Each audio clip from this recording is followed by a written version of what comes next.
Me chamo Vitor Silper, sou ator, sou produtor cultural aqui em São Luís do Maranhão.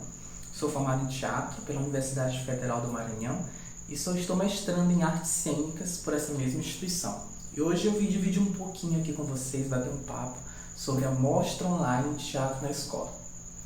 A Mostra Online de Teatro na Escola é uma pesquisa que eu venho desenvolvendo dentro do programa de pós-graduação em artes cênicas, né?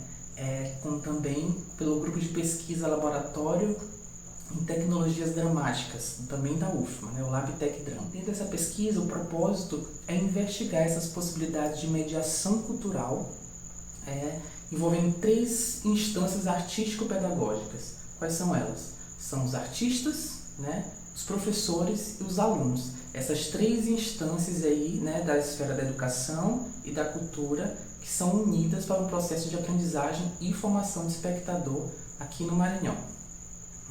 Antes de chegar de fato, né, na Mostra Online de Teatro na Escola, teve um processinho antes assim, nessa pesquisa. Né? Esse processo ele foi um seminário que foi elaborado em parceria com o Projeto Marieta, né, que é um centro cultural lá de São Paulo, que eles têm um programa de residência cultural, e eu propus essa residência cultural com eles para a gente fazer uma espécie de seminário em mediação cultural. Né? Então, após esse seminário, né, que mais para frente foi sendo desenhado o que seria a Mostra Online de Teatro na Escola. Bem, a Mostra Online de Teatro na Escola, ela acompanha essa ideia da mediação cultural. Né? O que é a mediação cultural? A mediação cultural é o que vem sendo discutido na contemporaneidade com muita urgência, que é sobre o local do espectador na cena contemporânea. Né? Onde está o espectador na cena contemporânea? Então, ele vem questionar esse lugar para trazer o espectador como um ente criativo para dentro da cena. Né? Não necessariamente colocar ele dentro da cena, mas trazer, né, ele para mais perto disso. Né? Então, é esse processo de criar pontes entre o produto cultural, né, o objeto cultural, e o espectador. Né? É esse terceiro setor ali que está entre essas duas partes. Dentro disso, né, que é criar esse criar de pontes, a gente vai assegurando aí a esses espectadores pleno direito ao acesso à cultura. Né? E o Hugo Desgranges vai falar muito bem sobre isso, né? Porque ele vai falar sobre acessos. Quais são esses 2 tipos de acesso que ele vem falar? Né? Que a mediação cultural ela atua, que é o acesso físico e o acesso linguístico. Né? O acesso físico, a gente pode entender o acesso físico como aquele que a gente oportuniza a ida ao teatro, né? Ou vice-versa, quando o teatro também vai ao espectador, vai à escola, por exemplo. Né? Então, esse é o acesso físico, é o acesso a esses aparelhos culturais, né? Ao museu, ao teatro. E o outro acesso é o acesso linguístico. Né? O que seria esse acesso linguístico? É a aproximação desse espectador, né? Já diz muito ali sobre estar no campo, estar no terreno da linguagem. Né? É a aproximação, né, desse espectador com a sua própria construção da sua autonomia crítica diante da arte, diante do seu contato com a arte, com o teatro, com o espetáculo teatral. Né?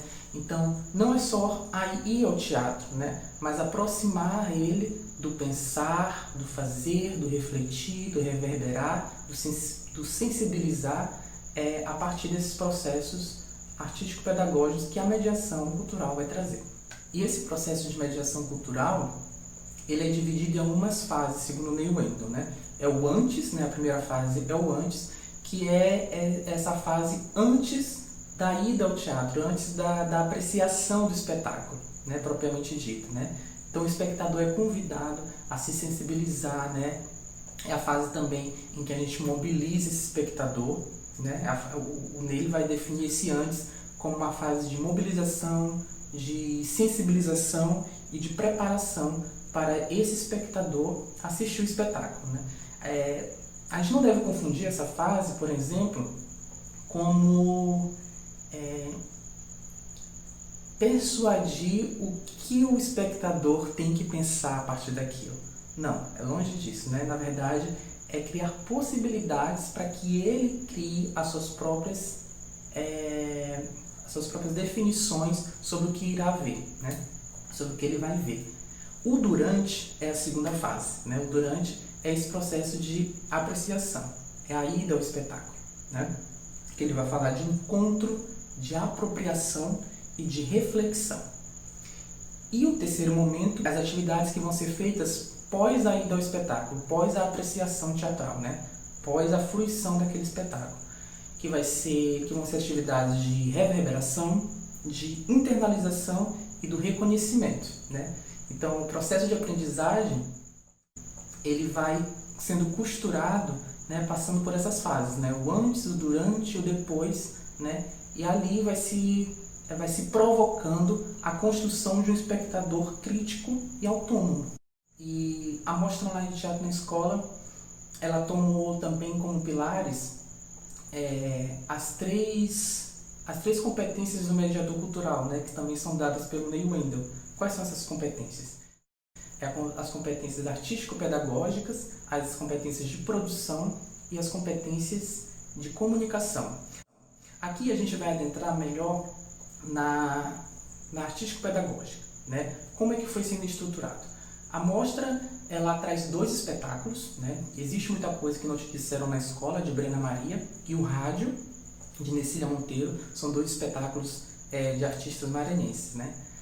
E aí ele passa por esse processo de pensar quais estratégias serão levadas para esse processo de mediação cultural com os alunos na escola, né? E unindo as artistas com os professores e os alunos. Então, após selecionar quais escolas seriam, quais turmas seriam e quais seriam os espetáculos, né, a gente vai para a fase de elaborar essas etapas, do antes, do durante e do depois, de forma conjunta, né? Então, o primeiro passo é o encontro com as artistas, né? Esse encontro com as artistas é para o mediador se aproximar do processo criativo delas, né? Então, a gente vai fazer ali um processo de decupagem do espetáculo, né? Do que esse espetáculo fala, quais são as estéticas escolhidas, quais são as temáticas abordadas, e ali a gente começar a elencar potências, né, artístico-pedagógicas para ser levado para dentro da sala de aula após, antes, durante e depois de assistir o espetáculo, né? Após esse primeiro encontro, a gente vai ao encontro com as professoras, né? Que é a gente assistir esse espetáculo com as professoras e também ali, a partir da experiência dela dentro da sala de aula,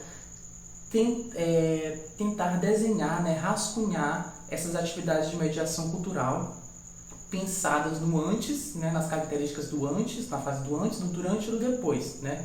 Ali elencando as possibilidades estéticas do espetáculo, como por exemplo, qual foi se na sala de aula essa professora vai preferir falar sobre a iluminação do espetáculo, se ela preferir falar sobre o figurino escolhido, sobre a proposta de encenação, sobre a atuação, sobre as referências que ela utiliza, né, sobre a dramaturgia, ou ela pode também abordar as questões temáticas do espetáculo, né? O que aquele espetáculo aborda enquanto discurso, né? E existe muita coisa que disseram na escola, por exemplo, cita questionamentos sobre racismo, né, sobre as questões raciais, que são temas que atravessam a nossa sociedade. Então a professora pode tomar aquilo como um tema transversal que passa pelo espetáculo e abordado na sala de aula no processo de mediação cultural, por exemplo. E o rádio, por exemplo, essa relação com os nossos meios de comunicação vai criando questionamentos, né, que é o outro espetáculo, vai criando questionamentos sobre a nossa relação com as redes sociais, por exemplo, com os nossos meios de comunicação, com as novas mídias, né? A relação ali da palhaça Chia, né, com o rádio vai trazendo esses questionamentos de como a gente está se relacionando com as nossas novas mídias. Então, esses são temas transversais que estavam dentro do espetáculo e que poderiam ser acionados pelas professoras. O terceiro encontro seria entre o mediador, as professoras e as artistas, né? E ali juntos todos iriam definir quais seriam as atividades do antes, do durante e depois dos dois espetáculos, quando eles fossem a ser apresentados para a sala de aula, né, de forma online. Após o compartilhamento das ideias, a gente foi elencando, a partir de uns questionários, quais seriam as atividades do antes, quais seriam as atividades do durante, quais as possibilidades de atividades do depois. Após essa fase, né, meio que de formação conjunta entre artistas e professores, né, a gente foi para a sala de aula. E aí a gente aplicou as atividades na sala de aula. Existe muita coisa de disseram na escola, ele foi aplicado numa escola de primeiro ano do ensino médio, e o rádio foi apresentado por uma turma de sexto ano do ensino fundamental.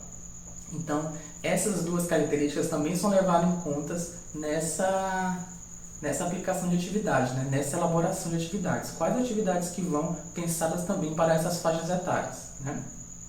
E tomando como base também a Base Nacional Comum Curricular, que é a BNCC, né? Que é o que rege ali o ensino da arte dentro do Brasil. Após a investigação desses processos de mediação